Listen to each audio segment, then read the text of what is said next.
Olá a todas e todos, começa agora mais um episódio do podcast Conversar. Hoje nós temos a honra e a felicidade de receber aqui a nossa amiga Bia Doria, artista plástica, para conversar sobre arte, sobre a vida.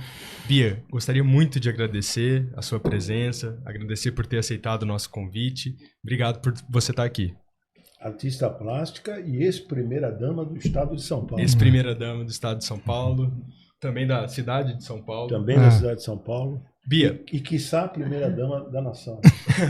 Obrigada, eu que agradeço. Eu estou muito, como se fala, entusiasmada de estar aqui com vocês. Obrigado, Bia.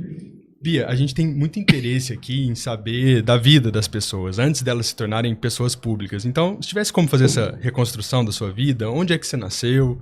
Quando que começou o seu desejo de entrar para o mundo das artes plásticas? Se tiver como fazer essa reconstrução, acho que é do interesse de todo mundo aqui. Tá bom, Caio, eu vou iniciar bem. Eu estou em São Paulo já há quase 30 anos, desde que conheci o João Doria. Antes eu morava no Rio de Janeiro, mas eu sou catarinense, sou de Santa Catarina, com pais gaúchos. Então eu tive uma infância no interior, em fazendas. E sou uma pessoa do mato mesmo, eu nasci no mato, literalmente, que meus pais foram desbravadores da região de Santa Catarina, gaúchos e desbravadores. Então, eu conheço profundamente terra, sol, lua, estações do ano, porque meus pais plantavam, né? Então, e eu nasci lá, então eu tenho as raízes na terra mesmo. E eu queria sair de lá porque eu queria estudar. Então, e lá, quando meus pais chegaram, não tinha escolas, tanto é que a primeira escola, o primeiro hospital, a primeira igreja foram os imigrantes que chegaram e construíram lá. Eles falavam a facão, era literalmente a facão, que era feito de madeira, e eles foram criando a comunidade, e eu nasci ali e eu queria estudar. Então eu me sobressaí pelo esporte, e eu com 12 anos já saí daquela cidade, já fui para a cidade mais próxima. Da cidade mais próxima eu fui para o Rio Grande do Sul, onde eu estudei em Porto Alegre, sempre pelo vôlei. Então eu comecei na época era a Sadia, né? Eu joguei vôlei pela Sadia. Ah, não sabia disso. Lá é uma região muito próspera de aviários e a suinicultura, né? Então tinha a Sadia, Perdigão. Hoje já mudaram os nomes, hoje não é mais Sadia, hoje é BR Foods. BR Foods, isso mesmo. Então eu joguei primeiro pela Sadia, depois eu tinha um colega que era de Porto Alegre, ele me levou para Sojipa, que eu acho que o Arthur conhece. Sim, conheço. É um clube de Porto Alegre, eu fui para Porto Alegre, joguei vôlei na Sojipa, da Sojipa, do Rio Grande do Sul, eu me formei lá na URGS. E sonho de toda gaúcha, toda catarinense é ir para onde, Arthur? Bom, antigamente era o Rio de Janeiro. É Rio de Janeiro. Olha só. Aí eu fui para o Rio de Janeiro, que o sonho de toda gaúcha era ir para o Rio de Janeiro. Aí eu fui para o Rio de Janeiro, e lá no Rio de Janeiro, quem que eu conheci? Eu conheci o João Doria. E eu trabalhava, nunca pensei em ser... Foi no Rio? Foi no Rio. Pensei que era aqui em São Paulo. Não, foi no Rio. Por qual, que motivo, assim? Pois aí é uma outra história, né? Tem vários capítulos. Então, eu trabalhei, eu me virava, eu não tinha ajuda de casa, eu tinha que me virar, sempre trabalhei. Então, eu trabalhei, fui estagiária de banco, fui garota Bradesco, trabalhei no Banco Safra, porque para se sustentar, tinha que trabalhar. Então, eu jogava vôlei e trabalhava. Então, eu trabalhei de estagiária em bancos, depois eu fui trabalhando, aí surgiu uma oportunidade de jogar vôlei no Rio de Janeiro, na seleção. E o showroom que eu trabalhava em Porto Alegre tinha a matriz no Rio de Janeiro, que na época, nos anos 80, Rio de Janeiro era forte na moda. Depois que veio a Coro Moda, trouxe para São Paulo. Nos anos 80, a moda era importante no Rio de Janeiro, tinha vários estilistas bons, que se destacavam, que hoje não tem mais, eles foi se acabando. Aí eu fui trabalhar no polo da moda dos anos quase 90 já. Eu fui para o Rio de Janeiro em 89, não, 87, dezembro de 87. Aí chegando no Rio de Janeiro, eu fui trabalhar com moda e continuei no vôlei. E foi lá que eu conheci o João Doria. Que legal. E quando que surge a questão das artes plásticas? Bem depois. Bem depois. Bem depois. Eu trabalhei durante 12 anos, depois já casada com o João Doria, com moda. Eu tive ateliê de alta costura, e a arte surgiu quando eu estava grávida do meu segundo filho. porque eu tinha que ficar de repouso. Aí eu lembrei as raízes da minha mãe, que minha mãe ela é descendência italiana, mas com descendência de avó da Áustria. E os austríacos tinha, aliás, Santa Catarina é o único lugar que tem um consulado da Áustria, em Três Itílias. O único lugar no Brasil que tem uma cidade austríaca. Então eu tinha essa memória, a habilidade de trabalhar com as mãos em talhe. E enquanto eu estava grávida, tinha que ficar de repouso do meu segundo filho, que eu tinha que ficar de repouso, senão eu perdia o bebê. Aí eu com as mãos fui trabalhando. E aí eu comecei esculpindo, como minha mãe fazia ela fazia porta-guardanapos, fazia os suplás, fazia a colher, ela fazia aquelas plaquinhas que colocava assim de parabéns, casa da vovó, casa da tia, tal. Bem-vindo, tudo na entalha na madeira. E eu aprendi aquilo, aí eu comecei a entalhar. Aí eu comecei a fazer pulseiras de madeira. Aí, de uma pulseira, eu comecei a colocar uma pecinha em pé e virou uma escultura. Aí, quando eu fiz a primeira assim, eu já fui para uma de 1 metro. Aí, quando eu fiz uma de 1 metro, e eu já de repouso, já 12 anos apanhando, porque eu apanhei a confecção no Brasil.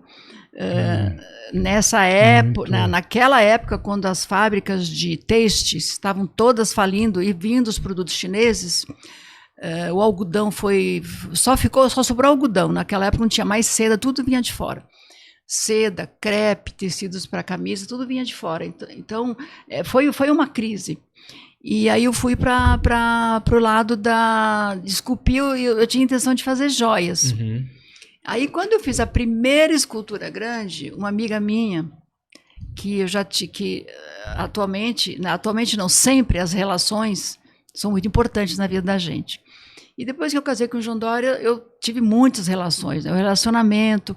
E o João o João sempre foi essa pessoa comunicativa. Mas eu fiquei curioso o seguinte, você falou, conheci o João por causa do vôlei. Mas qual a ligação do João com o vôlei? Não, sim. Eu estava no Rio de Janeiro para jogar vôlei. Tá. Só que eu sempre tinha que ter dois empregos para me sustentar, porque pagar aluguel, se alimentar e tudo, então o vôlei não dava o suficiente. Então eu sempre teve um trabalho. E eu fui parar na Embratur. Quando ele era presidente. Eu fui parar na Embratur, então o meu primeiro emprego era na Embratur e o segundo era ser estilista. Entendi. Então eu tinha 2. Então eu trabalhava de noite, sábado e domingo, fazendo modelos de roupas. E o João teve uma sacada na Embratur, né? Que fazia o Passaporte Pelé, Brasil, embaixador do turismo. O Pelé é o embaixador do Brasil no mundo. Né? A primeira viagem internacional que eu fiz com o João foi com o Pelé. Foi divulgando o Passaporte Brasil com o Pelé. Nossa, ele fazia um sucesso. Onde o Pelé ia, era fila de gente para pegar autógrafo com ele. Autógrafo é algo impressionante. Mas ele já tinha parado há um bom tempo. Um bom tempo. Aliás, eu tenho uma história. Tenho uma história muito engraçada. Porque o João foi lançar o perfume Samba com o Pelé de embaixador em Nova York.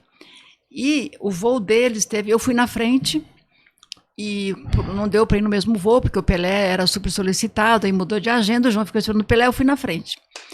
E o voo foi parar em outro país, por conta da nevasca que caiu em Nova York. E eles chegaram nesse outro país e não conseguiram sair porque teve um assédio no Pelé, que não conseguiram pegar o voo de volta, tiveram que ficar num hotel e no dia seguinte, então atrasou tudo lá em Nova York, o lançamento do perfume Samba. De quem era o perfume Samba? Foi, na época, eu não sei quem era, algo que o João bolou dentro da Embratur, mas não sei quem foi o perfumista, sabe? Eu não sei quem foi, mas era Embratur com algum perfumista e lançaram o perfume Samba dentro da Bloomingdale, Nova York. Nossa. E com o Pelé. Você imagina a quantidade de pessoas que tinha para pegar, ninguém cá entre nós, né? Ninguém queria saber do perfume. As pessoas queriam saber do Pelé. Principalmente mulheres. Não, e ainda mais que o Pelé, fora já ser famoso mundialmente, ele ficou um período importante no New York Cosmos. Isso. Ele era super conhecido lá nos Estados Unidos. Né? Isso foi em 1987. Então, mas o período que ele ficou lá foi no final da década de 70. Mas o prestígio dele continuou. Não, continuou. Era uma coisa impressionante. Vinha assim, ó, desde o garçom até o chefe, quem limpava a cozinha, todos vinham na mesa querendo porteiro, todos queriam Ele sempre recebia, atendia bem, atendia, todo mundo, sempre né? muito Com simpático. o adicional dele, já nessa altura do Championship, ele já tinha fluência em inglês, né? Já tinha. Então facilita também. Facilita. Ô, Bia, mas aí você estava falando que você começou a esculpir e foram crescendo as é verdade. esculturas, né? Desculpe, eu estava esquecendo desse gancho aí. E aí o relacionamento que eu criei com o João, eu fiz amizade com o Edson Godoy Bueno, um amigo querido, que foi o fundador da AMIL. Que morreu cedo, Que né? morreu cedo, que aliás eu sinto falta dele até hoje.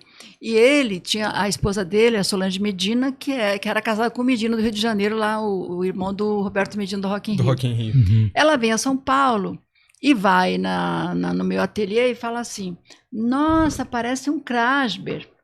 Eu não sabia o que era Krasber. Aí eu me lembro que ela soletrou para mim, eu anotei, naquela época a gente não tinha nem Google, né? Naquela época tinha fax ainda. Isso já foi em 1990, porque aí eu amarguei vários anos na moda, que foram anos amargos, porque a moda não dá dinheiro, você sofre muito. Principalmente uma pessoa sozinha, assim, sem capital, como eu desenvolvendo. E aí, isso já foi em 1900 e... não esqueci quantos 900, depois eu tenho que ver. Aí a Solange Medina, esposa do Edson, fala assim, parece um Krasber. Lá vou eu. A segunda, né? A segunda esposa. A segunda. Eu coloco eu no Google para ver... Não é nem a mãe do Pedro, já a terceira. Terceira.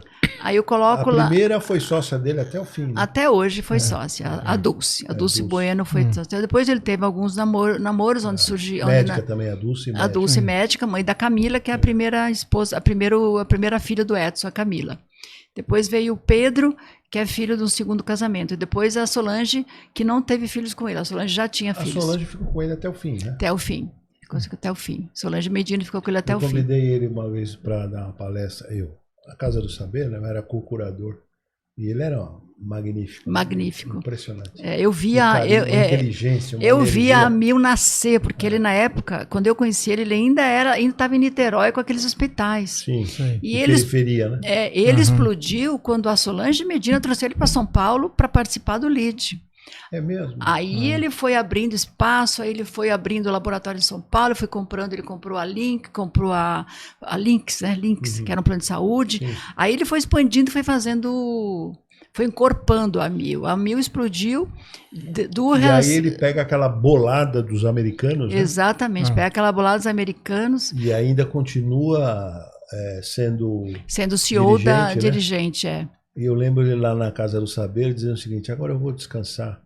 Nada. Pouco. Não, descansar um pouco, viver um pouco, porque ele só trabalhou, né? Só trabalhou. Ah, sim. Aí ele jogando tênis com 73 anos tem um ataque cardíaco. Teve um ataque cardíaco lá em Búzios. E morreu assim, caiu na frente da esposa.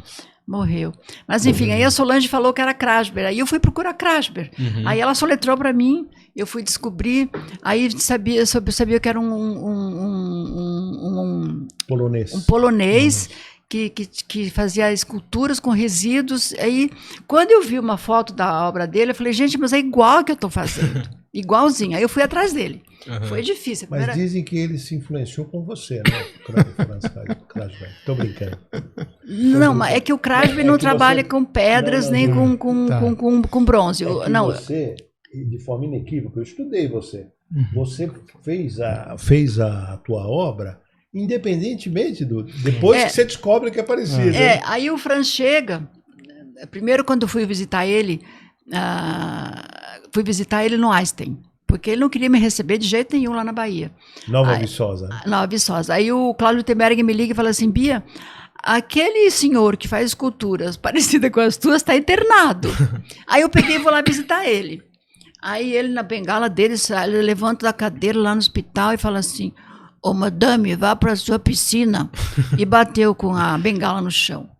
Aí eu amarguei aquele, vá para a sua piscina, né, com aquele sotaque, e fui para casa. Aí e eu continuei insistindo, eu mandava fax, eu mandava recado.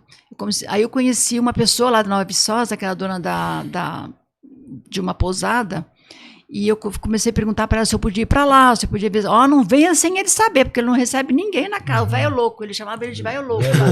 Porque tinha uma casa em cima da árvore. Da árvore, Aí coincidiu que uns anos depois ele de novo ficou doente.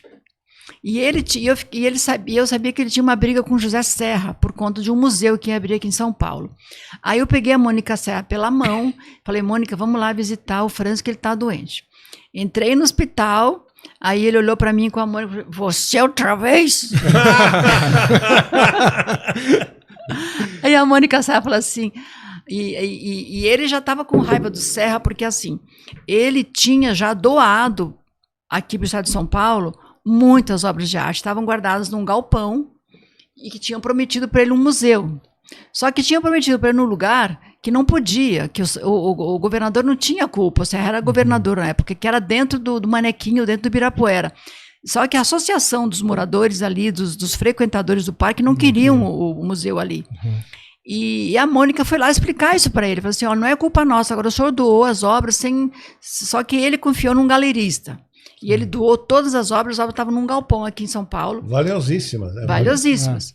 Então ele estava com aquela briga. Aí eu entrei no meio do circuito, tentei ajudar, tal, mas não saiu o museu, resumindo, não saiu o museu. E aí ele falou assim para mim, tá bom, preguiça. Não, ele não me chamou, madame. Ele me chamou de preguiça depois. Tá bom, madame. O dia que eu sair daqui, eu te chamo e você vem me buscar. Aí o dia que ele teve alta, uma enfermeira me ligou. Não era enfermeira, desculpa, enfermeira foi outra vez. Me ligou o médico que cuidava dele, que agora esqueci o nome dele, mas daqui a pouco vou lembrar. Aí eu fui buscá-lo e levei ele, que eu já tinha ateliê, porque antes eu trabalhava em casa. Já tinha nascido meu filho, pequenininho, que estava grávido, ele foi no meu ateliê. Já era na Gabriel Monteiro? Não, a Gabriel Monteiro nunca foi ateliê, era só galeria. Só galeria. O meu ateliê sempre foi num galpão na Vila Olímpia, que tô lá até hoje, onde o Caio conheceu. Sim. Naquele mesmo lugar que eu fui para aquele lugar, porque é uma rua sem saída e eu podia ligar as máquinas, então não tinha vizinhos em volta. Sim. Era uma rua de puxadores de lixo. Hoje já é uma rua com moradores. O bairro se transformou. Aí ele foi no meu ateliê com aquela bengala e falou assim, te espero daqui uma semana no meu... Aí quando ele viu, no meu sítio, quando ele viu os troncos que eu tinha, as esculturas já de 5 metros, ele falou assim, não faz assim, faz assim, faz assim. Ele já queria que fizesse do jeito dele. Aí eu chamei meus ajudantes, colocamos a obra em pé e ele pegou um maçarico, começou a queimar, falou, tem que queimar. E eu polia a madeira, né? E ele falava que tinha que queimar. Bem, uma semana depois eu fui para Nova Viçosa e de lá para diante ele me adotou e eu não parei de ir, aí eu ajudei ele até ele morrer. E você adotou ele quase como um pai, né? Como um pai, porque ele me ajudou muito, ele me levou para o Rio Amazonas, ele me levou para Balbina, ele me levou para o Rio Negro, ele me ensinou a tirar aquelas flores. Que, salvo erro, Nova Viçosa, onde ele morava, é um loteamento feito pelo Zanini, exatamente. Está lá ainda até hoje, a casa do Zanini. Um dia desse eu encontrei o filho. O Zanini é um monstro, você conhece? Eu encontrei o filho do Zanini e falei assim, você não vai mais lá buscar teu sítio? Ele falou, não, eu já doei para os invasores, porque os pessoal lá foram invadiram e eles estão morando lá e para eles aquilo não era um loteamento do Zanini. Eles compraram juntos. Ou o Zanini foi na frente, não sei se foram... Acho que o Zanini foi na frente. O Zanini foi na frente e eles estavam um do lado do outro. E a casa do Zanini está lá, é uma das melhores na região, só que está invadida por E as deixa eu te fazer...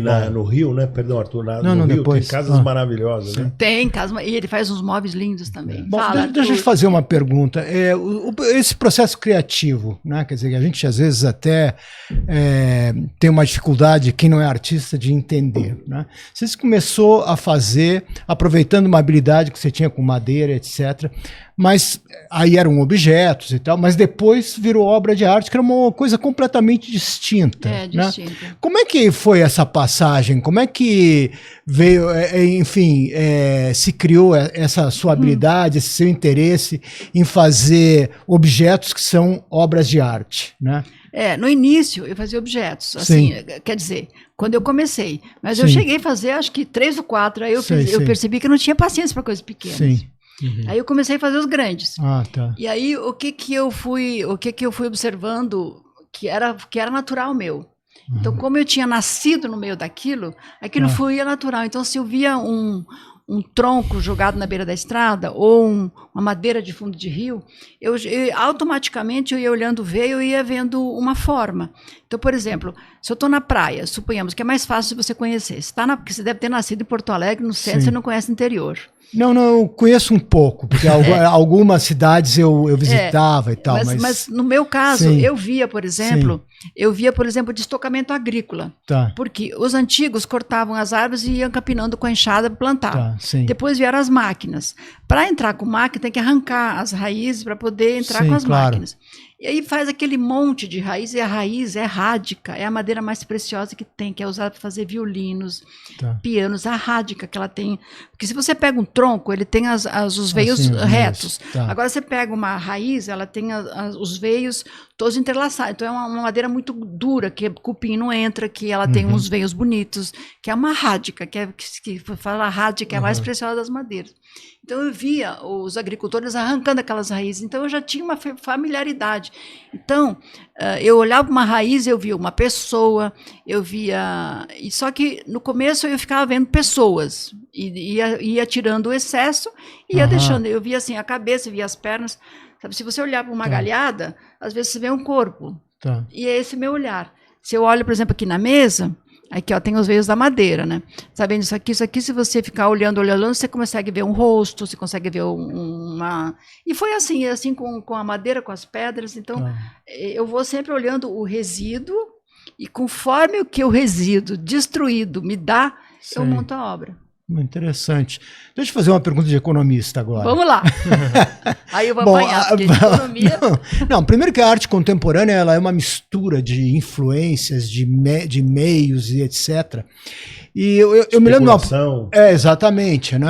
Além de gente que quer que o artista seja também um filósofo e tem que escrever coisas sobre a obra, o que eu acho um absurdo, mas enfim. Que é complicado. É complicado. Agora, o artista faz... Não só porque ele se realiza fazendo, mas ele quer um reconhecimento, certo?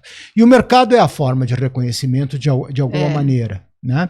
É um ponto complicado. É um ponto complicado. Pois é. Então é justamente sobre esse ponto complicado que eu queria falar. Primeiro que tem o lado que o mercado, esse mercado, como é um bem simbólico, né? É muito difícil você saber qual é o valor de uma obra de arte. E de outro lado tem um artista que está fazendo coisas e que vai enfrentar um mercado que às vezes é difícil entender, adivinhar o que o mercado quer. Né? Eu lembra, Zé Márcio, aquela palestra com o Zé Olímpio, que a gente foi, né? da dificuldade muitas vezes e como é que ele faz para conseguir isso. Né? É muito complicado, essa sua pergunta é muito bem colocada, porque está muito confuso isso. Eu tenho uma confusão interna muito grande com isso. Sim. Tenho porque, assim, eu não faço por hobby, eu faço porque me rende. Uhum. E não é que eu vivo disso, porque graças a Deus meu marido... Te rende e te emociona. E me emociona. E me dá... Eu sei que eu vou deixar para eternidade, que vou deixar uma marca aí quando eu me for, tá? Então, isso me deixa... Mesmo porque quem conhece o João Dória sabe que ele não casaria com uma mulher que ficaria em casa sem fazer nada, né? Então, eu a vida inteira trabalhei... Eu estou rindo aqui porque, né, tem que comparecer, tem que ajudar. A vida inteira eu trabalhei, e se a arte não me desse financeiramente, eu já não estaria mais. Mas tem esse lado complicado dos investidores com os galeristas e com os curadores de arte. Eu, por exemplo, sou completamente contra aquela história daquela arte esquisita, tipo aquela banana. Banana com adesivo. Umas artes esquisitas. Eu sou mais da arte palpável mesmo. Eu, por exemplo, não sou de pintar telas. Eu faço esculturas que são assim, palpáveis e são... Você nunca pintou tela? Nunca? Não, eu pinto quadros que eu faço, mas com relevo. Eu pinto tela, eu pinto quadros de madeira. Depois, se você quiser, até te mando umas fotos. Eu faço um relevo. Tá? Essa também foi foi o Franz que me colocou desse lado. Por exemplo, o Franz não trabalha com pedras, nunca trabalhou com pedra, ele sempre trabalhou só com a madeira, mas ele me ensinou como trabalhar os relevos. Tá? Então, por exemplo, essa arte moderna, que você não sabe o que avaliar, eu tô fora, não gosto e não faço. E não me envolvo. E não gosto. Porque os investidores vão muito na conversa e dos galeristas e dos curadores, dos conceitadores, as pessoas que dão o conceito. Isso é um problema para o artista. Porque você fica na mão, o artista fica na mão dos galeristas e dos curadores de arte. E quando um curador, um galerista, por que bate tanto no Romero Brito? Porque o Romero Brito é um baita artista, e artista bom, mas bate nele porque ele não precisa de curador, ele não precisa de galerista, ele não precisa de intermediários. Ele faz a obra, ele tem a publicidade da obra e ele vende a obra. E ele ainda fez sucesso nos Estados Unidos. Aí os brasileiros batem nele, falam mal dele, e ele é um baita um artista. Ele é completo. Ele talvez não saiba escrever, mas assim, marketing, vendas, ele é bom em tudo, sabe? Ele é bom nisso. E falo mal dele porque ele é completo. Então, para você ser um artista valorizado, você tem que ser burro e mais outras coisas que eu não vou falar, senão... E você sofreu também? Muito. É bom destacar. Preconceito por ser casada com João Dória, por morar no Jardins. Morar no Jardim, uma mulher bonita, não é? E você fez o que você fez, independente do Franz Krasberg, mas você obteve o endosso dele, né? Obteve, então, mas demorou. Mas obteve, não importa. E eu não sei se você leu o Harold Bloom, o livro A Angústia da Influência. Você chegou a ler, não? Não, nossa, esse eu vou anotar, viu? A Angústia da Influência. Anota para mim, Caio, você que é a joia. É como um... Angústia da Influência. A Angústia da Influência. É como um, vamos dizer, herdeiro artístico, ou literário, ou científico. Ele tem que tratar com o seu predecessor. Porque é complicado isso, né? Então, é a angústia da influência. Como é que você trabalha com o cara que te antecedeu? Nas artes, nas ciências, na arquitetura, na filosofia. Tudo, né? E, então, é obrigatório você ler isso daí. A gente pode até depois fazer uma discussão sobre o Bloom, Harold Bloom. Eu vou ler. Então, você... Bia, teve o problema de ser mulher, um trunfo, mas no campo artístico é um problema. Até hoje. É uma socialite. É uma socialite rica que está brincando de fazer obra. Brincando, não tinha o que fazer, ela fica fazendo arte. É maravilhosa, eu manjo um pouco de arte. A tua obra é maravilhosa, maravilhosa. Muito obrigada. Então, e você teve... E o fato... De ter o Krasberg como mestre. Como mestre. Então é complicado. E eu tenho gravado ele falando para mim que eu podia ser discípula dele, que é difícil o Franz fazer isso, mas eu conquistei, e ele só falou isso depois que ele viu, depois que fui para expedições com ele, que ele me levou para Balbina, ele me levou para o Rio Negro, eu fui com ele numas queimadas. Sim, mas ele te aceitou, não é porque você tratou bem ele só. Ele te aceitou porque viu a qualidade implícita na tua produção. Quando nós fomos lá para o Pará, no meio das queimadas, quando ele me viu entrando nas brasas, sabe, com as brasas por aqui, pegando a madeira queimada, ele falava, porque aí depois ele parou de me chamar de madame e começou a me chamar de preguiça. Preguiça! Por que preguiça? Porque eu ia lá para a Bahia, um calor danado, e ele todo dia, na hora do meio-dia, ele tomava uma cachaçinha. E ele queria que eu tomasse também. Eu tomava cachaçinha naquele calor e eu... E ele falou, vamos preguiça.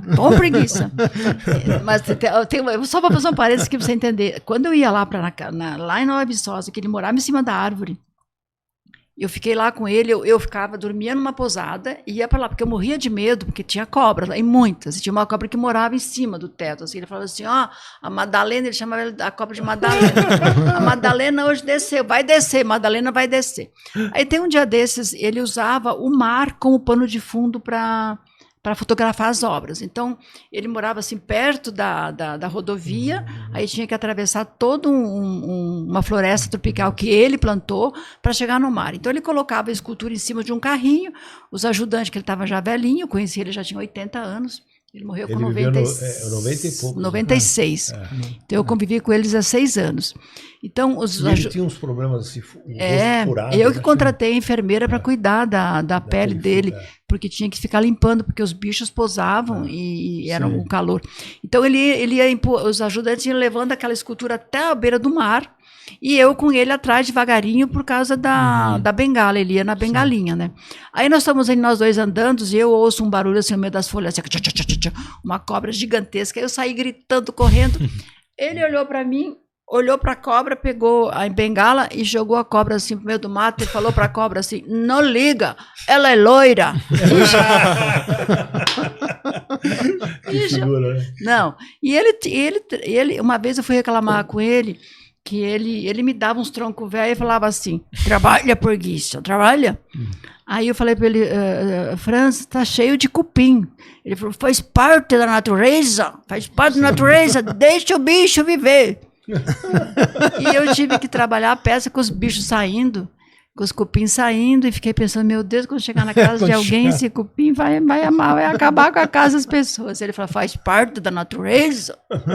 Que figura. Bia, e você prefere esculpir na madeira, no quartzo? Eu tive lá no seu ateliê e vi que são vários, né, os materiais que você utiliza. Qual que é o seu preferido? Existe? Dá para eleger algum? Olha, como é muito cansativo, a madeira é cansativa, a pedra tem muito pó. Eu, por exemplo, agora estou esculpindo o alabastro que vem da Itália. O alabastro é uma pedra antiguíssima, desde a época de Cristo, que fazia os cálices.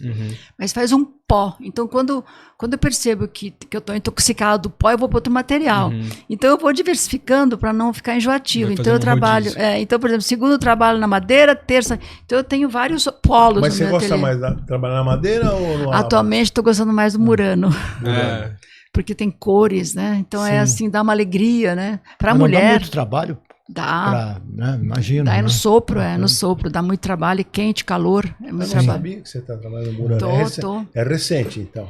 Não é recente, mas é que o Murano, na realidade, eu alugo fornos aqui em Itatiba, fora de São Paulo.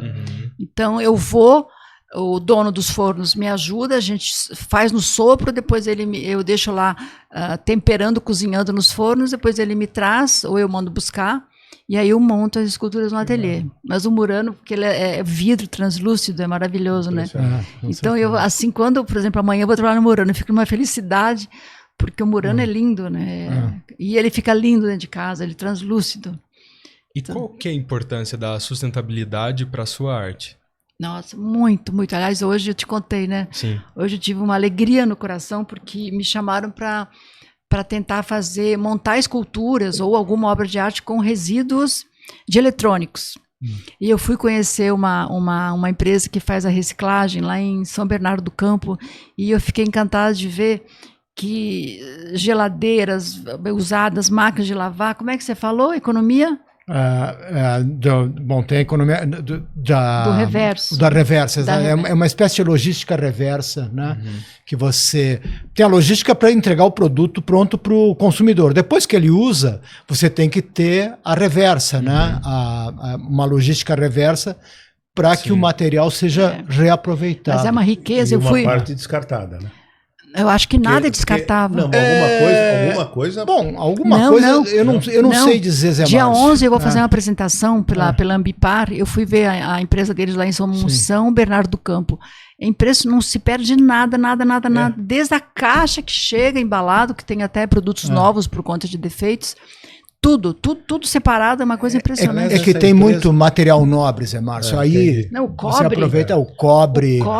Você tem outros materiais, materiais preciosos, alumínio. Aquelas placas. Exato. Talvez, eu não sei, eu só não sei, mas eu vou me informar o que eles fazem com as baterias. Isso eu não sei. Agora, você falou da Ambipar, né? Só um registro aqui. Porque maravilhosa a empresa. E é relativamente recente, né? E é de um pessoal que veio de transporte, a família Borleng. Não é isso? Tércio Borleng. Transporte. E eles... A Ambipar está no mundo inteiro. Não, é maravilhoso. Não, pensa numa empresa que é um sonho de qualquer governo, porque assim, tudo que você tem de problema, eles te resolvem. Eles têm engenheiro para resolver edson no mar, drones para apagar incêndio, antifogo. Quem que é o cérebro lá? Porque nós falamos aqui do Edson de Godoy Bueno. Eu acho que é o próprio Tércio. Acho que é o Tércio mesmo. O próprio Tércio e os filhos. O próprio Tércio, ele que fundou, os filhos estão seguindo, e ele tem muitos engenheiros. Capital aberto na Bolsa de e ele tem muitos engenheiros e ele está no mundo todo. É impressionante. Está no mundo todo. Bom, mudar um pouco de assunto, eu queria falar um pouco sobre as relações no mundo da arte, né? Por quê? Porque é um mercado que se organiza onde tem curadores, os galeristas, os artistas e, enfim, os compradores. Aqui no Brasil, os compradores... E os críticos, né? Os críticos, e os investidores. Né? Investidores, os críticos que, enfim, escrevem ensaios e tal, os investidores, né? Nos Estados Unidos e outros lugares tem compradores institucionais também, aqui é menos, né? Museus, essas coisas, né? E aí tem todo esse é uma Um ecologia mercado, aqui, né? Uma ecologia, né? De todas essas figuras, né? É claro que tem as características pessoais de cada um, mas tem as características que estão ligadas à função que aquela pessoa, enfim, tá cumprindo nesse mercado, né? De vários lados. Como é que você enxerga essas relações? E eu posso pendurar mais um adendo na tua pergunta que eu achei maravilhosa. Sim. Como é que se dá, na sua visão, né, o processo de consagração de um artista? Porque às vezes você tem artistas fantásticos. Eu estou lembrando aqui de um cara até que fez Depende dos curadores. O Inglis Speltry. Um cara maravilhoso, que não virou. E tem pessoas que têm talento, não estou falando que não tem. E vira, não é? Como é essa magia? Depende dos curadores. São os curadores, os críticos, que influenciam. Curadores, críticos e galeristas. Eles que influenciam os compradores e os investidores. Então, assim, é meio chato falar, mas depende se eles ganham dinheiro. Se eles não ganharem nada, eles não te ajudam. A gente volta à história do Romero, eles não te ajudam. Então, assim, eu adoraria que minha arte sustentável, porque, por exemplo, troncos retirados de restos de queimada, que é uma denúncia, né? Raiz de estocamento agrícola, que você mostra as raízes de uma região. Por exemplo, se você arrancar ali uma raiz de um cedro, de uma braúna da Bahia, você mostra a história da Bahia. Tá? As raízes de uma árvore é a história da região.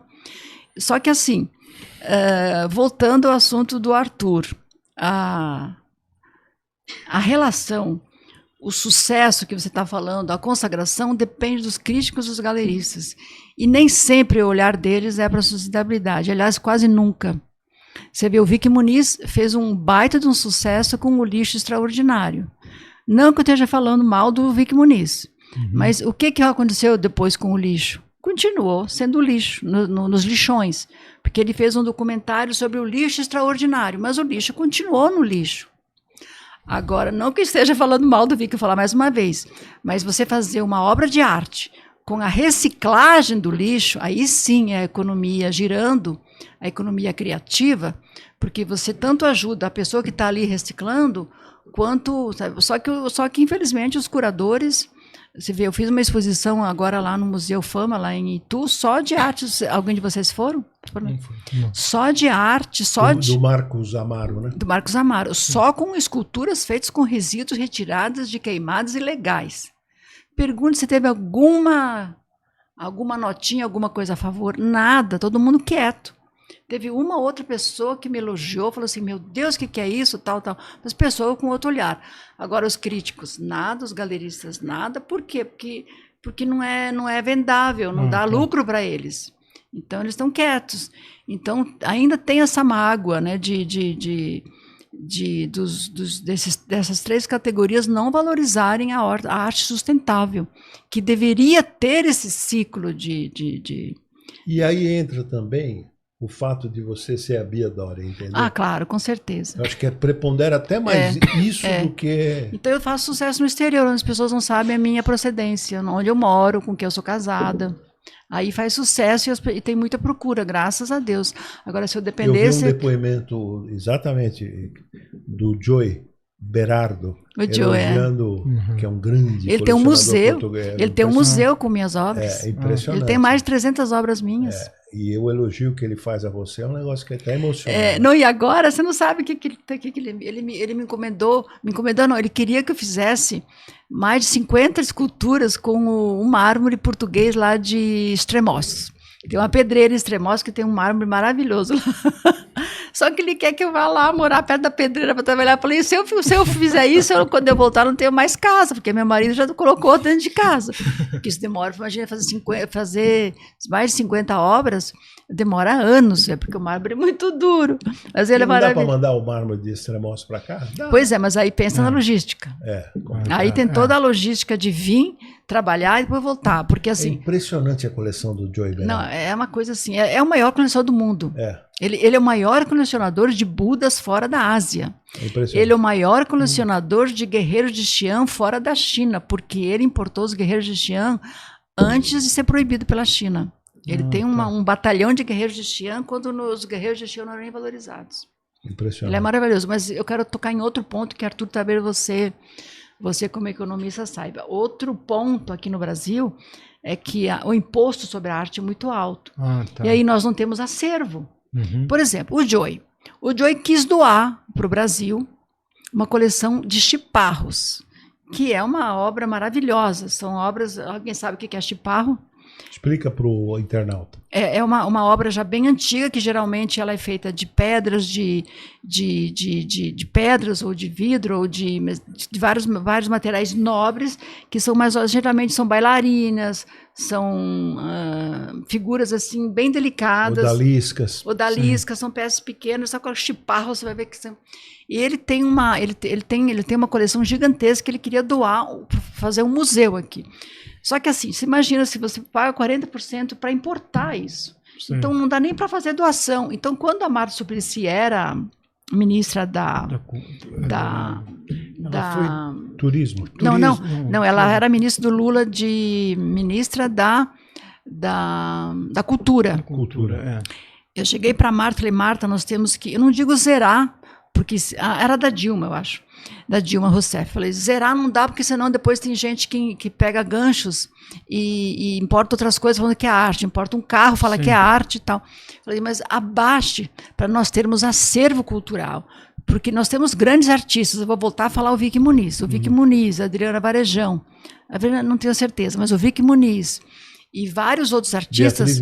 Beatriz Milhaz. Eles fabricam as peças no exterior para não ter que pagar a taxa de importação e exportação. É muito caro, tanto para exportar como para importar. Então, se de 40% baixasse lá para 10%, quem compra a obra no exterior traria legalizado e legalizaria a obra, porque muita gente compra e deixa nas casas, em Miami, Nova York, ou traz e deixa escondido. Para não pagar o imposto, que é muito alto o imposto. Então, se baixasse o imposto das obras de arte para importar e para exportar, nós teríamos um acervo cultural maior no Brasil. Ô Bia, você falou que a moda, o tempo que você teve trabalhando com moda, não dava dinheiro. Não dava. Minha pergunta é, a arte dá dinheiro e quem é que ganha dinheiro de fato com artes plásticas no Brasil? Pois é. Pergunta indelicada. No meu caso, com moda realmente eu não consegui, mas é porque você tem que ter uma boa estrutura, tem que ter investidores. Entendi. Com arte, eu agora já vou para quase 20 anos que eu trabalho com arte. E agora que eu estou começando a ser reconhecido no exterior e as minhas obras são valorizadas, mas eu fiquei esses 20 anos penando. Entendi. Deixando consignada, dando de graça para museus. Deixa eu fazer uma pergunta. Muito. Deixa eu fazer uma pergunta. Muitos jovens artistas reclamam dos galeristas, que eles ficam com praticamente... 50%. E quando pagam. Quando pagam, porque eles não pagam o artista, eles ficam experimentando. Vendem a peça e não pagam o artista. Sei. Então é verdade. É verdade. Eu não adoro os galeristas, adoraria trabalhar direito com eles, mas eles ficam com 50% Sei. E muitas vezes não pagam nem o transporte e não tiram nota fiscal. Então existe um comércio de arte, esse moderno, contemporâneo do Brasil, tipo assim, se a gente pegar ali, de Cavalcante, Tarsila, existe um mercado negro sendo vendido sem legalização brutal. E você disse que... Volpe, tem Volpe, Tarsila, de Cavalcante, tem vários ali que existe uma venda assim, a família vende e não é legalizado isso. E já houve propostas assim indecentes de algum curador, crítico e galerista para ser sócio da sua arte? Não, para ser sócio não. Querem que deixa consignado, aí eles vendem e não te pagam. Isso tem diariamente. Entendi. E outra coisa, Bia, você disse, né, que você faz bastante exposições, né, no exterior. Então, o reconhecimento ele não veio só do Franz, mas veio também do público, né? Público, Qual que foi a exposição que você fez que mais te deu felicidade? Dá pra sim. falar de alguma? Nunca esqueço. Foram duas, aliás, duas em Roma, duas na Itália. Uma em Roma, que eu fiz dentro de uma igreja, uma das portas do Vaticano, uma das igrejas do Vaticano, que tem 4 portas, né? Então, numa das igrejas, uma senhora galerista Romana, que fez uma exposição minha, que foi um sucesso, que os padres se encantaram e me obrigaram a fazer uma cruz, e eu fiz uma cruz gigante de 2 metros de pedras brasileiras. Então eu peguei madeira brasileira e incrustei ali quartzo fumê, que nós temos várias cores de quartzo no Brasil. Nós temos o rosa, que se viu, tem o fumê, tem o amarelo. Sim. Nós temos o quartzo verde, que vai quase para uma joia, que são quase pedras. Parece uma esmeralda quase. Não quase é antes da esmeralda, mas é maravilhoso. Então nós temos vários tons de quartzo aqui no Brasil que são maravilhosos. Então eu fiz uma cruz para os padres, mas os padres ficaram encantados, e quase não me deixaram tirar as obras de arte de lá. Isso foi em Roma. Depois eu fiz uma exposição em Milão. Essa em Roma, que ano mais ou menos? Essa foi em 2010, eu acho. Não me recordo. Depois, uns 5 anos depois, eu fiz num palácio, um palácio antigo de Milão, que uma pessoa passando na rua viu as esculturas de madeira e se encantou, entrou e falou, um carequinho assim de boné, né, que ninguém deu nada para ele, as recepcionistas não sabiam quem era, falou assim, eu posso voltar com uma equipe para filmar? Aí me ligaram, eu falei, claro, deixa quem quiser filmar. Aí eu já de volta no Brasil, a exposição seguiu lá durante um mês. Aí me liga a recepcionista e falou assim, ai, dona Bia, tem muita gente aqui fazendo a filmagem, a senhora quer? Eu falei assim, faz um vídeo para mim. Eu já de volta no Brasil, porque estava nevando, está muito frio. Eu deixei a exposição lá e voltei. Quando ele me mandou o vídeo, eu reconheci o cara, era o Domênico Cabana, o dono do Dolce Cabana, o criador de arte, com as modelos enroladas nas esculturas, fazendo o catálogo dele. Olha, e ele foi tão bacana que depois ele me deu as originais, que aliás estão comigo até hoje. Ele falou assim, um dia você faz uma exposição sobre sustentabilidade com as minhas fotos. E eu tenho o vídeo dele fotografando as modelos nas esculturas. E ele me mandou os originais. Ele mandou no método no tamanho, as fotografias, um método de altura. Tá comigo para um dia fazer uma exposição. Não sei se você sabe, acho que certamente você sabe, mas não sei. Você lembra do Sérgio Marchionni? Lembro. Tá. O Sérgio Marchionni teve 2 obras suas. O Sérgio Marchionni, sabe quem é? Não. Foi o cara mais importante da Fiat, na recuperação da Fiat. Aliás, morreu. Não é que. Não, ele tem mais de 2 obras. Deixa eu lembrar. Ele levou para Pirelli. Para onde ele levou mesmo? Deixa eu lembrar, peraí. Não me lembro mais. O Sérgio Marchionni, morreu cedo, um cara emblemático. É verdade. Ele adorava. Aliás, teve outra exposição que agora esqueci. Eu fui convidada para participar da Arte Basel de Miami. Então fui eu lá numa galeria.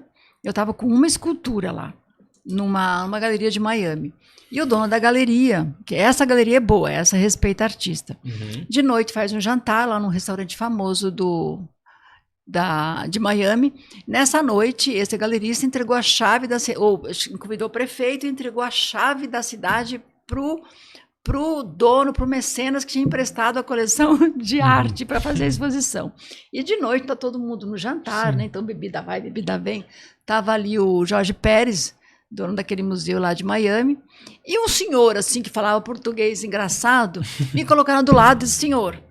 Aí esse senhor português vira para mim e falou assim, ora pois, me falaram que tu és artista.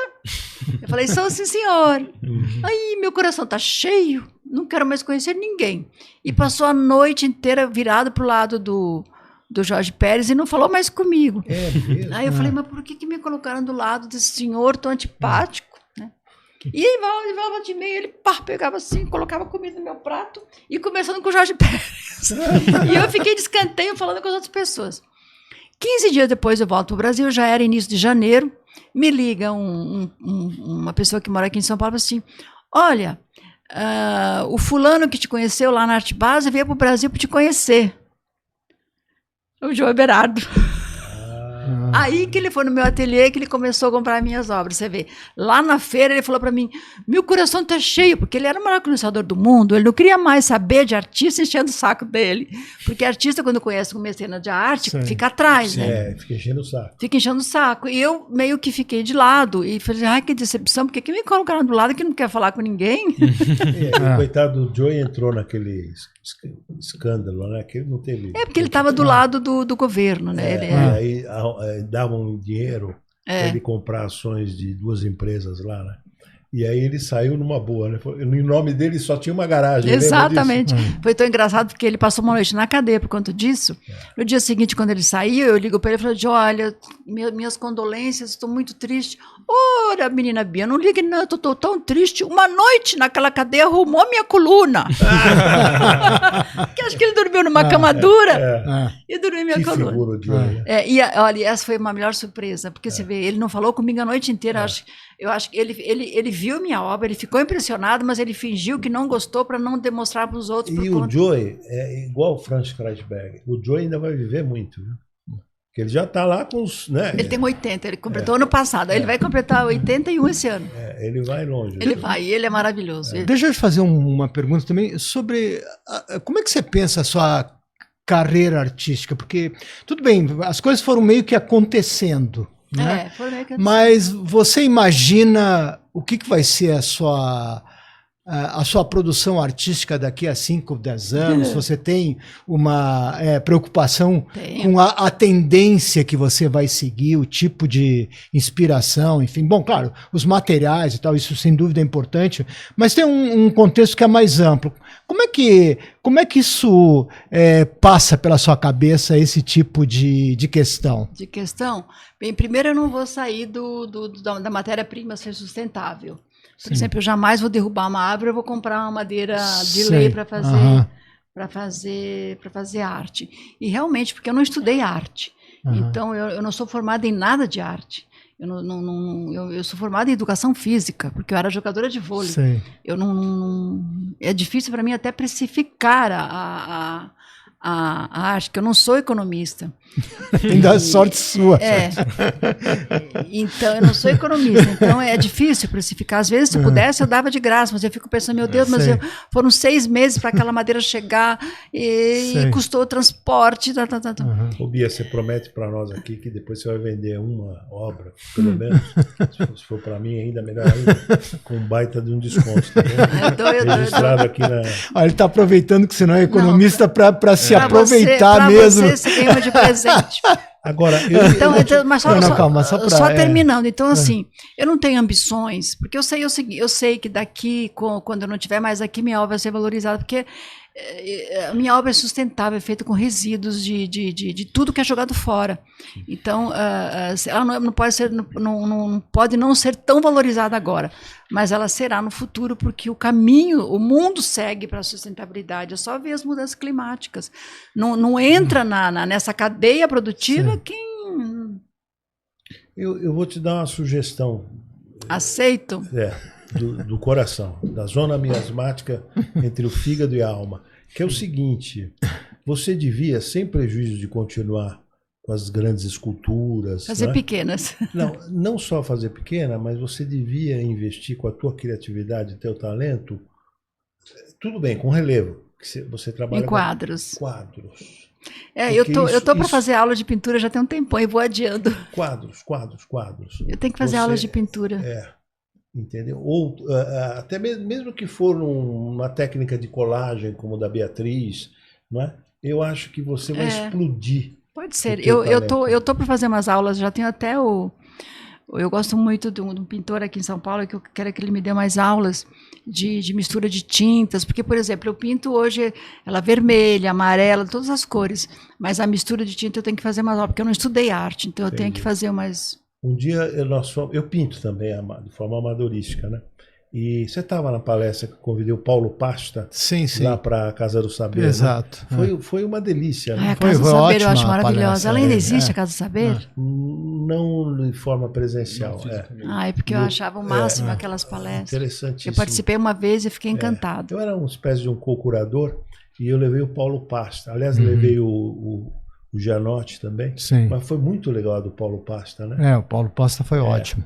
E entra nessa de eu vou fazer mais aulas eu adoro pintar. Porque você é talentosa, você vai explodir e facilita a comercialização, a coisa do espaço. É mais fácil de carregar também, o transporte não é caro. Não quero que você abandone, né? Mas porque minhas obras é difícil de transportar. Complementa. Eu fui Tenho convidada certeza. agora para fazer essa exposição sustentável.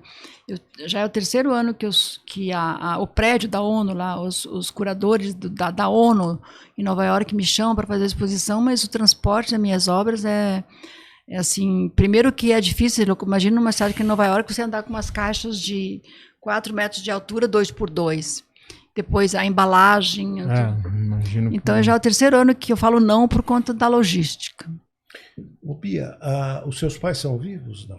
A minha mãe é viva, tem 84 anos. 84. Nós somos em 11 irmãos. Você tem um trunfo genético bom, né? E o teu pai viveu bastante? Né? Não, um pouco, 72 anos de Fumava. câncer, fumava. Fumava e andava no meio do mato, no frio, Abusava. Abusava, então andava no frio, no calor, no sol, na chuva. Se ele se cuidasse, poderia ser... O pai dele, você lembra quanto tempo ele viveu? O nono, meu nono italiano, viveu bastante. Eu tenho um tio por parte de mãe que tem quase 100 anos. Então você vai longe. O tio Pedro tem 98. Só um trunfo genético. Né? Da minha mãe. Ô Bia, o Arthur trouxe um tema super interessante aqui, que é o da precificação da obra de arte, né? Quanto que vale uma obra de arte, por que um quadro do Picasso vale o que vale e tal. Mas eu acho que tem um assunto que antecede esse, que também é muito interessante. O que é arte? Você falou aqui da Dolce Gabbana, você também teve o seu período como estilista. Aquela época você já fazia arte ou você começou a fazer só a partir do momento em que começou a esculpir? O que é arte? Moda é arte? Primeiro vamos começar pelo final, depois eu vou voltar na precificação. Tá. Quem faz um vestido faz uma escultura. Uhum. Então, eu dobro o tecido aqui e faço um vestido. Uma calça, uma camisa. E a escultura, só que é um material diferente. Eu pego uma madeira, eu posso fazer uma camisa com a madeira também. Uhum. Aliás, eu já fiz uma camisa de mármore. Certo. Já fiz uma camisa com uma pedra. Uhum. Então, eu só mudo os materiais. E quanto à precificação, depende muito dos galeristas. São os galeristas que se precificam. Por exemplo, o artista, quando ele vai vender, ele vai fazer uma obra, quando ele vai colocar o preço, o que ele soma ali? O que ele gastou de material, o tempo que ele investiu, e depois quem levanta o preço são os galeristas, os curadores e os críticos. Você vê, a Beatriz Milhard começou, ela continuava recebendo do galerista o valor que ela precificava pelo custo, o quanto ela pagava para os ajudantes, quanto ela pagava a tela, a cola, tudo, soma tudo que você gasta. Valor do trabalho. Só que assim, os críticos e os galeristas são quem vão levantando. Se for para um leilão e uma obra for lá em cima, aí você está feito. Entendi. Mas esse caminho é longo. E não é qualquer um que chega lá. Hoje a Beatriz é artista mais valorizada. Exatamente. É colagem de papel. Você vê colagem de papéis de bala, papéis de embalagens. Que não é um produto caro. Você vê, as minhas pedras, quando eu trago elas do Ceará, do Sergipe, lá do qualquer lugar, ou até das pedreiras do Rio Grande do Sul, lá a ametista vem do Rio Grande do Sul, de Soledade, eu pago por peso de pedra. E depois vai, então, agora uma embalagem. Então, quem precifica a obra são quem dá o conceito da arte. E o mercado no exterior é melhor do que no Brasil? No meu caso, sim.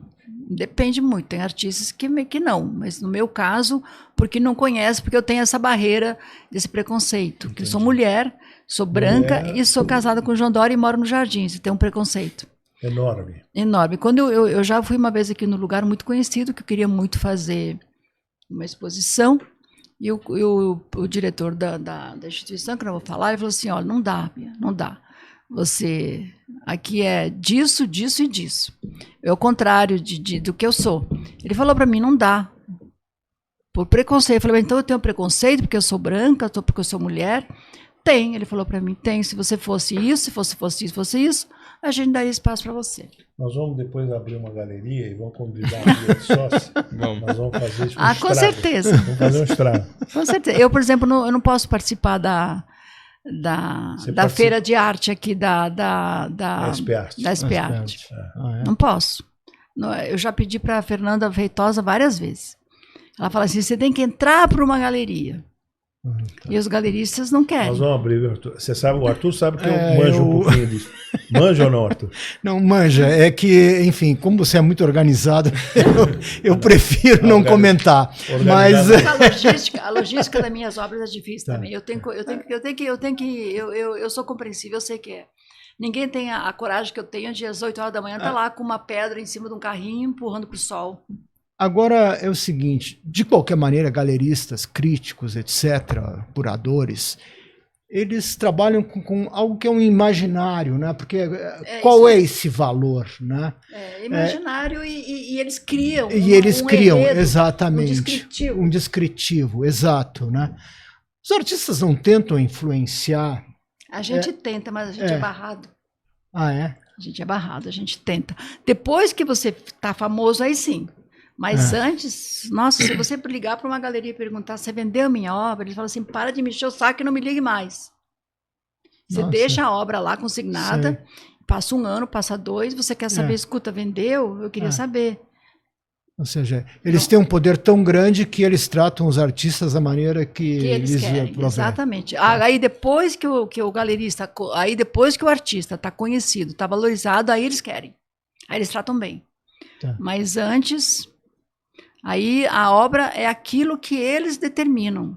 É aquilo que eles enrolam embaixo do braço e levam um quadrozinho. Agora, uma escultura que dá trabalho para carregar, eles vão falando mal e não dão. Agora, Bia, eu estou adorando essa tua franqueza, essa tua sinceridade, porque poucas pessoas poderiam ter a coragem de falar isso que você está falando. Pois é, mas é a verdade, é uma dor profunda que tem muitos artistas. Eu conheço vários artistas. Você vê, olha o Gustavo Rosa como apanhou, coitado, morreu sofrendo, e a galeria dele vai fechar lá. Vai fechar. Que é bonita, né? É bonita, ele tem um acervo bom, ele tinha um trabalho bom. E falava que ele copiava o Botero, que não sei o quê, ele era um baita um artista. Morreu cheio de problemas, sem dinheiro. A Ana Maria Braga que ajudou ele. Bia. Teve outros também, teve vários artistas. Eu conheço, agora, já vou te ouvir, Caio. Acho que teve um outro artista, senhor, que fazia umas obras esqueci agora o nome dele, que trabalhava com ferro amassado ali no Brooklyn. Enfim, um artista também bom de escultura. Nós temos várias esculturas dele, também morreu pobre, porque os galeristas ficam com o maior tipo do acervo, e quando você não tem um valor agregado, eles vão te deixando de escanteio. Desculpe, Caio, pode falar.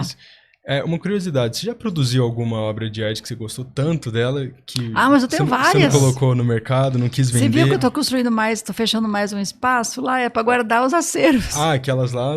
Não, é que tem algumas obras que eu tenho certeza que não dá para fazer outra igual, porque são resíduos de floresta ou resíduos de... Eu estou falando agora na madeira.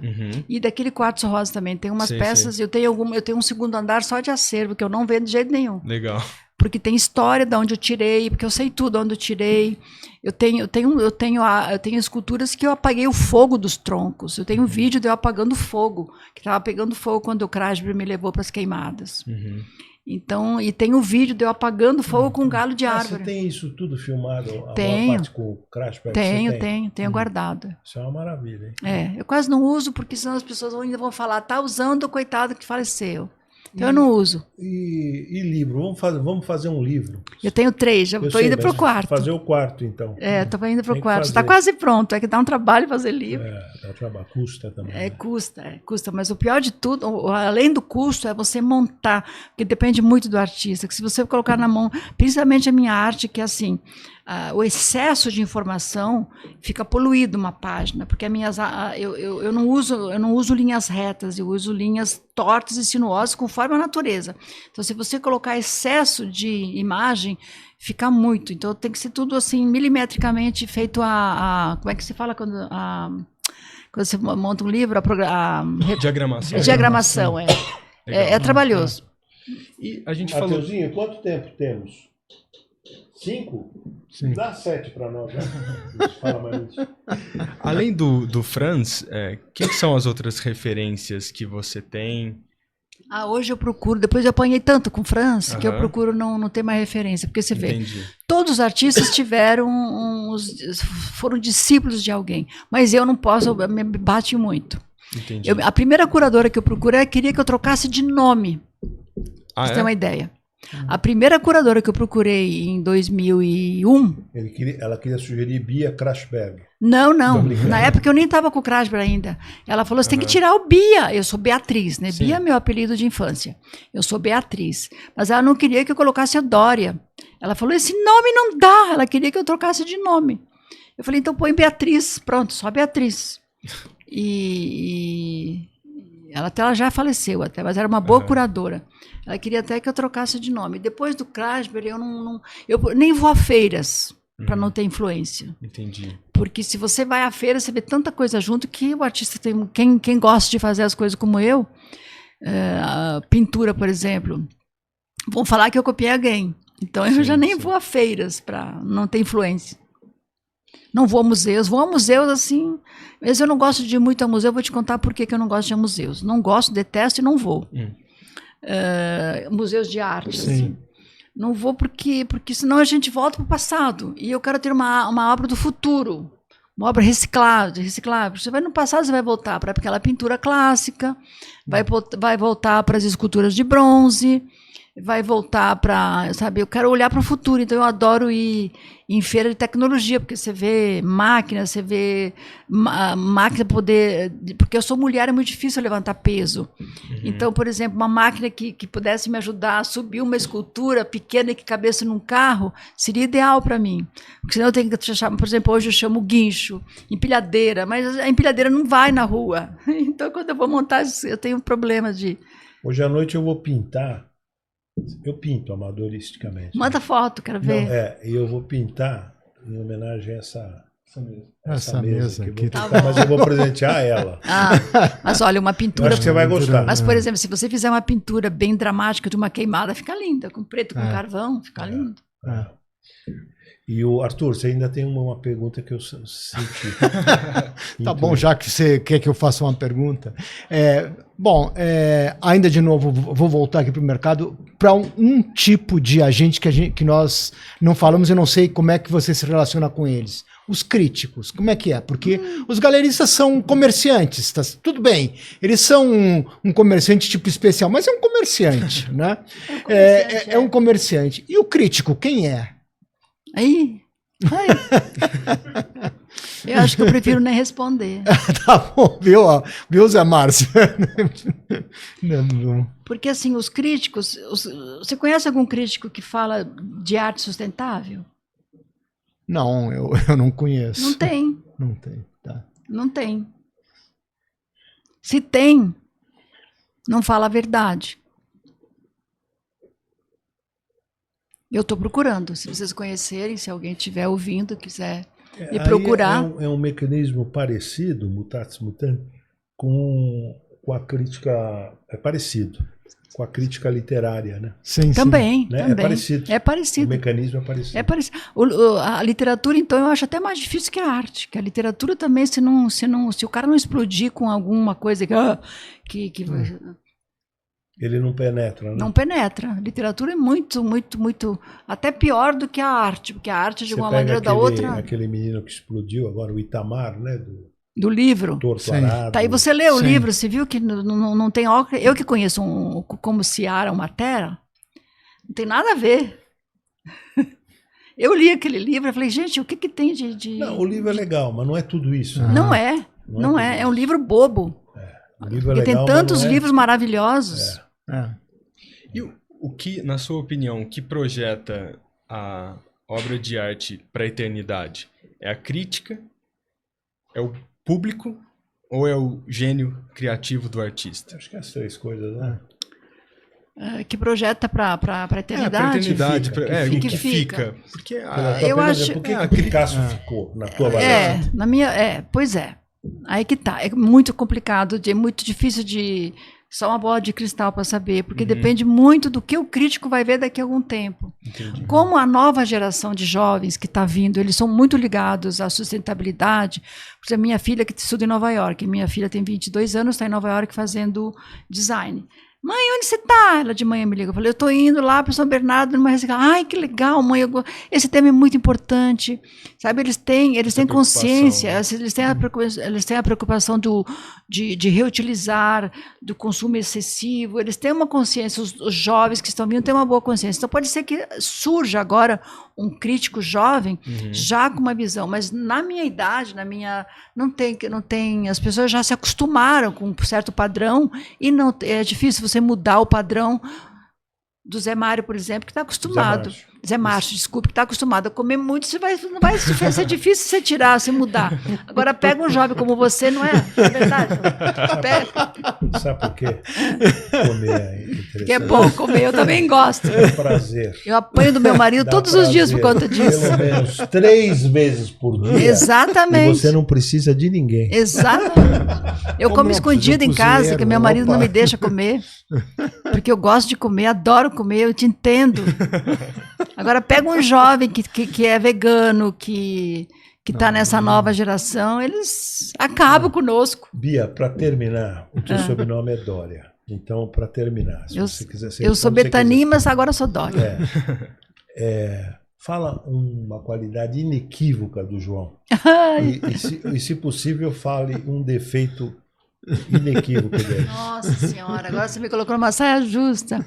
Ai, mas o João tem muitas qualidades, ele é Fala maravilhoso. Uma que é inequívoca. Você fala, uma. essa qualidade... Organizado. Nossa Senhora, eu tenho que trancar o meu closet. Que coisa. Você sabe que eu escondo chocolate... É um dos homens mais organizados que eu conheci na vida. Eu escondo chocolate no cofre com senha.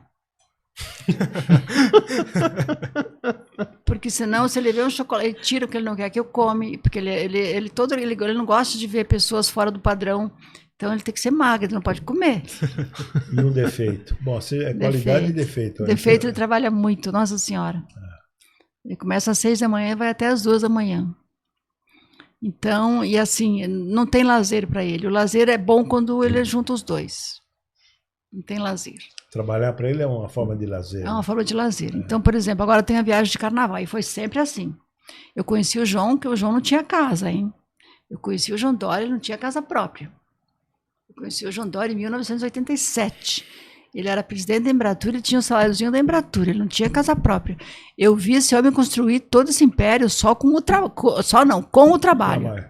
Trabalhando, e cada vez. E quem é o quarteirão aqui sou eu, não é ele. Ele morava num apartamento, no Plácio de Vosges, na Renato Paz de Barros. Tá. O primeiro apartamento que ele comprou era na Renato Paz de Barros. E eu acostumada com espaço, né, com fazenda, eu falei assim: eu preciso de uma casa. E da Renato Paz de Barros aos Plácios de Vosges, eu falei: é muito pequena para ter filhos. E aí fui eu que fui para aquela casa. E eu ficava falando assim: João, compra vizinha. Eu falei assim: pelo amor de Deus, tem que trabalhar mais. Eu falei: João, compra outro. Compra outro. Você que é a ideóloga da expansão. Eu que sou expansiva, porque eu nasci em um lugar aberto, eu não consigo me acostumar em lugar pequeno. Então, mas essa qualidade, esse defeito dele de trabalhar muito, se tornou uma qualidade, porque eu hoje fico observando, por exemplo, eu fico comparando, né, com meus filhos, com meus irmãos, e vejo que ninguém é igual a ele. A última pergunta para encerrar. O João não volta mesmo para a política? Eu sabia que ele ia perguntar isso. Eu não deixo, eu quero ele em casa. Ah, é você que não deixa? Eu que não deixo. Você imagina a falta que ele fazia para os meus filhos quando ele estava fora. Meus filhos, apesar que agora meus filhos já estão encaminhados. Aí, ó. Meus filhos estão encaminhados, mas imagina, quando o João foi em 2018, quando ele foi se candidatar, o meu filho do meio tinha 16 anos, 16, e o mais velho tinha 20 e pouco, eles estavam se formando, eles precisavam do pai. Uhum. E o João largou eles, e eu que fiquei ali segurando a barra. E o nosso patrimônio está vindo embora, e eu comecei a ficar preocupada, porque você sabe que eu sou expansiva, né? Eu gosto de espaço grande, e eu fiquei preocupada. Eu falei: volta para casa, volta para casa. Eu sei das qualidades do João, e eu seria egoísta de não querer compartilhar ele com os outros, mas ele em casa faz uma falta danada. E na política, ele se dedicava 100%. Ele nem sequer atendia o meu filho no telefone. Meu filho chegava aos domingos no almoço e falava assim: pai, dá para você me falar o que eu faço? E ele falava: não posso agora. E meu filho se virou sozinho. Então, assim, o João é uma mente brilhante. Tenho certeza que se ele tivesse continuado, muitas coisas seriam diferentes. Mas... Bia, maravilhosa a entrevista. Eu que Fica agradeço. aqui a promessa. Você gostou? Desculpe se eu não atendi todas as perguntas. perguntas. Foi ótimo. Principalmente de economista. Aí, ele tava... gaúcho ainda? Gaúcho. Ainda bem que ele não veio de Bombacho. Mas eu queria fazer o convite que você, por favor, aceitasse. Daqui uns 90 dias, mais ou menos, daqui uns 3 meses, você voltar. Ah, Tá eu bom? volto. Você volta? Eu volto. Eu adorei o papo. Você gostou? foi. Foi muito legal. É, muito mas legal. eu tô Eu numa sabia que ia ser bom. Eu estou numa Mas expectativa você agora para superou. esse lançamento meu aí dos resíduos. Quando vai ser? Resíduos, de que eu falei? De... Equipamentos eletrônicos, Mas né? quando vai ser? Não, o evento vai ser agora, dia 11 de março. Dia 11 de março? É. Você já tem as No obras? Banco Itaú. Não, eu vou fazer agora correndo, essa semana, porque Até dia 11 você Não, mas eu vou faz? fazer só uma ou duas e depois eu vou ficar demonstrando no Vai ser no Itaú. no Cubo do Itaú, que eu não sei onde é ainda. No Cubo. Eu não sei onde é, eu vou conhecer. Eu tô ansiosa porque eu acho que esse assunto é muito importante para os jovens. E nós vamos, semana que vem, visitar o... Pode ir lá, eu ir lá, preparo vamos. mais um almoço, a gente Não, cozinha nem lá. precisa preparar o almoço. Não, eu mereço. você Eu merece. como eu como Não, demais. mas eu faço Mas eu queria- com todo eu prazer, queria- porque eu também gosto de comer. eu- Eu tenho o mesmo problema que você. sabe?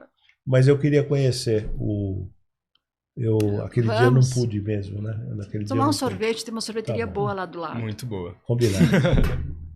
Obrigada. Obrigado. Muito Nós obrigada. que agradecemos. Adorei mesmo. Obrigada. Fecha? Queria Fecha. agradecer bastante, então, a Bia. Então, fica compromissado aqui que você vai voltar para a gente discutir mais sobre arte, sustentabilidade. E, enfim, se inscrevam no nosso canal, cliquem, compartilhem com seus amigos. Agradeço o E professor Gaúcho. agradecer também, não só ao professor José Márcio, mas também ao professor Arthur, pelas perguntas e pela Dois presença aqui. professores, hein, Caio? Dois Pois é, professores. Eu tenho que pedir para agradecer que ele é meu chefe. É. Obrigado. Eu que agradeço. Show. Parabéns, viu, Obrigado. pela qualidade dos. Obrigado.